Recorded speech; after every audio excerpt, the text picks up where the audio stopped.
moments later.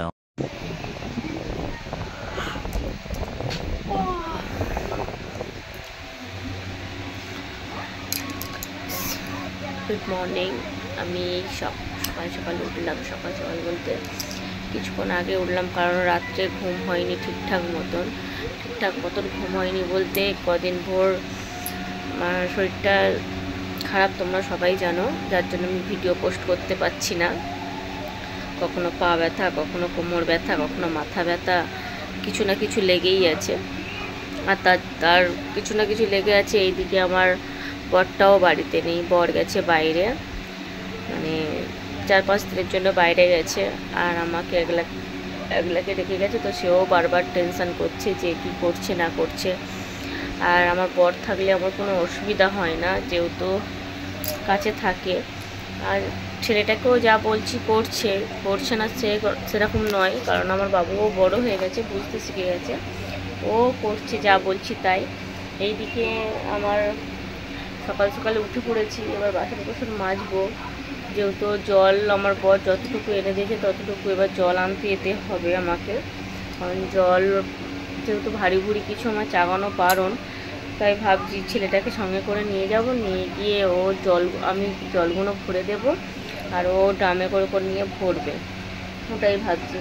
আর বাবু সঙ্গে সকালবেলা উঠেও পড়তে বসে, পড়ার পরে ও পড়ে টরে দেখি এখন খাচ্ছে। এখন বলিনি আমি যাই এই ঘর মুছে বাসন কুসন মেজে, কারণ ঘর মুছে বাসন কুসন মেজে যতটুকু জল থাকবে তারপরে আনতে যাব।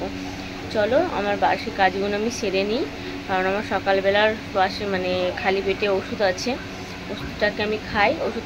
ওষুধ না খাওয়া পর্যন্ত আমি কোনো কাজ করতে পারবো না। ওষুধ খাবো, তারপরে জল খাবো, জল বলতে ওআরএসের জল খাবো, তারপর আমার বাড়তি কাজ করতে হবে। চলো আমি কাজগুলো করে নিয়ে তারপর তোমাদের সামনে আসছি, ঠিক আছে? টাটা বলে লাভ নেই, চলো আসছি।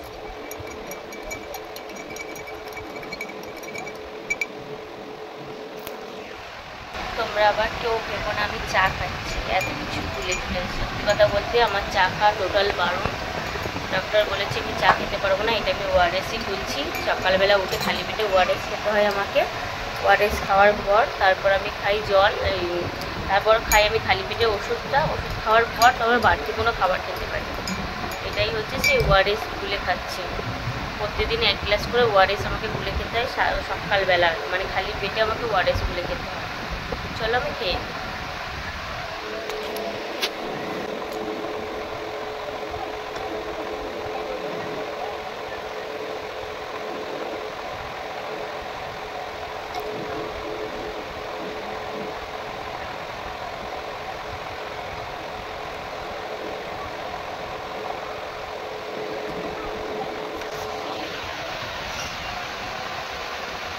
কার এমন অভ্যাস আছে কিছু খেয়ে জামার মধ্যে মুখ মোছা, হাত মোছা, আমার অভ্যাসটা ছোটোবেলায়। চলো এবার বাড়তি কাজগুলো সেরে নেওয়ার পর তারপরে ওষুধটা খাবো, খাওয়ার পর তারপর কিছু পেটে দেবো। চলে এসেছি আমার বাসি কাজ কমপ্লিট করে চলে এসেছি। বাসি কাজ অলরেডি কমপ্লিট হয়ে গেছে, কারণ যেহেতু মুখ টুক ধুয়ে এলাম। এবার খাবো ড্রাই ফ্রুট, কালকে রাতে ভিজিয়ে রেখেছিলাম, সেটা খাবো। ওষুধ খাওয়া হয়ে গেছে, এবার ড্রাই ফ্রুট খেয়ে জল খেয়ে তারপরে রান্নার জোগাড় করব। কালকে খাওয়ার তরকারি আছে, বাসি তরকারি আমার খাওয়া নিষেধ, তার জন্য বাসি তরকারি খাবো না। রুটি আছে, রুটি আছে বলতে মুড়ি দিয়ে তরকারি খাবো। রুটি আছে, রুটিও খাবো না, বাসি রুটি খাবো না। রুটি আছে সেটা থাকবে, সেটা বাবুকে বলবো তুই খেয়ে নে। আর যেহেতু আমি খাওয়া আমার নিষেধ, তার জন্য আমি খাবো না। একটু তরকারি বানাবো, বানিয়ে মুড়ি দিয়ে খেয়ে নেব। কারণ মুড়িটা আমার খুব ভালো লাগছে খেতে, কারণ বেশি কিছু ভাল লাগছে না, মুড়িটাই যেন মুখে ভালো লাগছে, তার জন্য মুড়িটা খেয়ে নিই। তারপরে ড্রাই ফ্রুটটা আগে খাই, খেয়ে 1 গ্লাস জল খাই, তারপর মুড়িটা খাবো তরকারি বানিয়ে। তারপর রান্নার জোগাড় কি হয় জানি না, কারণ রান্নার জোগাড় করতে গেলে সবজি তো বাড়িতে আছে অলরেডি, কিন্তু মাছ নেই, কিন্তু ভাবছি যে ডিমের ঝোল আর ভাত করব। চলো, ডিমের ঝোলটা হয়ে গেছে। ঝোল মানে কাই কাই করেছি, বেশি ঝোল করিনি যেহেতু দুজন খাবো তার জন্য। আর এইদিকে আলু আলু পটল ঢেঁড়স দিয়ে একটা ভাজা ভাজা করে নিচ্ছি, কারণ একটা তরকারি ভাত খাওয়া যায় না। আর এইদিকে রান্না করতে করতে আমার শরীরটা সত্যি খুবই খারাপ হয়ে গেছিলো। গ্যাস ফ্যাস বন্ধ করে এসে আমি শুয়ে পড়েছিলাম। আমার বাবু বলছে, মা এইদিকে রান্না করতে করতে তুমি এসে শুয়ে পড়লে কেন? আমি বলি, বাবু মার শরীরটা খারাপ মতন, আমি আবার মানে একটু করে রেস্ট নিই, গরম পড়েছে তো একটু করে রেস্ট নিই, আবার একটু করে রান্না করি। এই জন্য তারপর আমি বলি একটু রেস্ট নিয়ে তারপর রান্না করব। বলছে, মা তাহলে আমি কি করব, আমি স্নান করে নিই? আমি বলি, হ্যাঁ তুমি যাও স্নান করে নাও। করে শুয়েছি খাটের উপরে, মানে খাটের উপর যে শোয়া যাচ্ছে না, এত গরম। চৈত্র মাসের গরম তো জানো ভালোভাবেই। আর আমাদের অ্যালবেস্টারের ঘর, তার জন্য প্রচুর প্রচুর গরম হচ্ছে। আর আমি গরম সহ্য করতে পারছি না, দেখতেই পাচ্ছ। আমি মাদুর বিছিয়ে আর বালিশ নিয়ে নিচে নেমে শুয়েছি।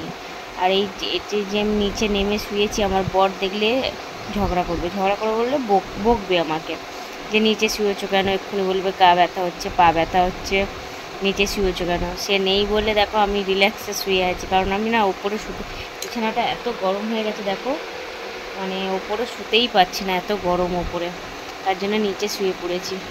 চলো, দুপুরে মানে একটা তো অলরেডি বেজে গেছে, যেহেতু আমি একটার পর আমি ওষুধ খাই, তার জন্য খাওয়াটা আগে সেরে নিয়েছি। মানে খাওয়াটা সেরে নেওয়ার পরে ওষুধটা খেয়ে আর শুয়ে পড়েছি। এবার ভাবছি যে একটু ঘুমাবো, কিন্তু গরমের এতই গরম লাগছে, ঘুমাতে পারছে না। ছেলেটা গেছে বাইরে একটা মানে আমার পাশের বাড়ির এক জায়েদের কালী পুজো আছে, সেখানে ঠাকুর এসছে বলে ও ওখানে আছে। আমি আর ডাকতে যাইনি, ওর খিদে পেলে ও বাড়ি আসবে ওখানে। আর আমি এই শুয়ে পড়েছি, এলে ওকে খেতে দিয়ে দেবো। ঘুম থেকে উঠতে সন্ধ্যা হয়ে গেছে। সন্ধ্যা বলতে আজকে ঘুম দিয়ে উঠেছি 5টার সময়, কারণ এমনি মানে এত গরম পড়েছে ঘুমাতে পারছিলাম না। বাবুর আন্টি পড়াতে চলে এসছে, পড়ানো হয়ে গেছে, এবার বাবুর আন্টি চলে যাবে। তারপরে বলছিলাম যে পাশের বাড়ি কালী পুজো আছে, এই দেখো প্রতিমাটাকে দেখো কত সুন্দর লাগছে, কালী পুজো আছে। আমি মানে কালী পুজোতে বাবুকে দেখতে এসে কিছুক্ষণ বসেও ছিলাম, কারণ পুজোর সময় ভালো লাগে বসে থেকে, ঢাক ফাক বাজছে, খুব ভালো লাগছিল। আর এদিকে আমাদের শাশুড়ি জোগাড়জাত করে দিচ্ছে, আমাকে বলছিল জোগাড়জাত করে দিতে, যেহেতু আমি নাইটি পরে গেছিলাম বলে কোনো জোগাড়জাত করিনি, জাস্ট বসেছিলাম। ঠাকুর দেখে বাড়ি চলে এসেছি। চলো, ভিডিওটা এই পর্যন্ত। ভালো লাগলে লাইক শেয়ার কমেন্ট করো, চ্যানেলটা সাবস্ক্রাইব করে দিও। টাটা।